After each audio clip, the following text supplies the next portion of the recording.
have an email in here, and what I've done is I put first here, hello, and then in the percent signs, the first name. Now, if you were to just go like this and hit first name, it would go on the bottom. You'd have to copy and paste it.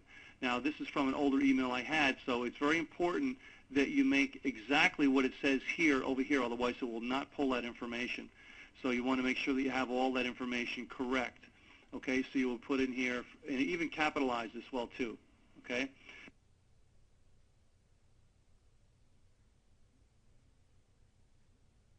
Now, if we scroll down, usually what's recommended to do is to insert the information that the file came from so people can see it's valid information. So the information on file is you put the first name, last name, and IP address, email, and so on. So you would put over here first name and see what the last name looks like. Last name, okay. And over here, last name. And what does the IP address say? It just says IP. So that's fine, IP, and the email address, what does that read? Scrolling down here, right here, email. So it looks like that's fine as well too.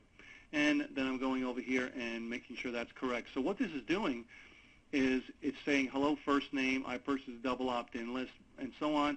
It's inserting the data from over here into here, so this way each individual email that goes out has specific data that changes. And then the first name again, looking for opportunity. And down at the bottom, you would have to be removed, please send here, or have a special link or whatever you want to put there, and insert the email address on file would be there.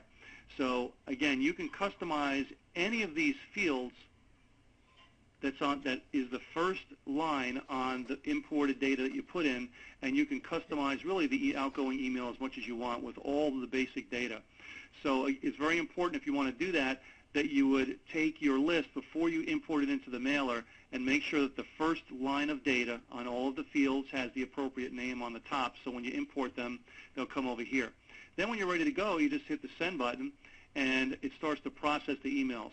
Generally 5,000, maybe 10,000 at a time. I usually recommend 5,000 is fine. You don't want to overload it with too much stuff. And then you'll notice down at the bottom of the screen, you'll have over here successful and so on. I have this part here, delay, set so that this way every email goes out once every 3 seconds. Okay, once every 3 seconds the email goes out. You can do faster, which would be 2 or 1, but I usually don't recommend that because it'll go too fast, and you don't want to get your hosting company upset with you by sending too many emails out at one time. So kind of fly under the radar.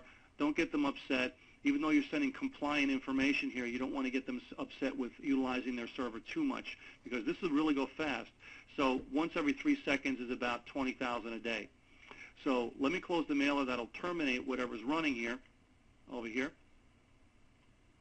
And then you can let it run all day. So now you have to let the mailer run all day. You cannot close the mailer and terminate it. You can minimize it. It'll still run, but you cannot close the mailer permanently by closing the browser, otherwise the script will not run anymore. So make sure that you leave it open, let it minimize and run over here on the bottom, and then you'll be all set. That's about it. Thank you very much. Have a great day.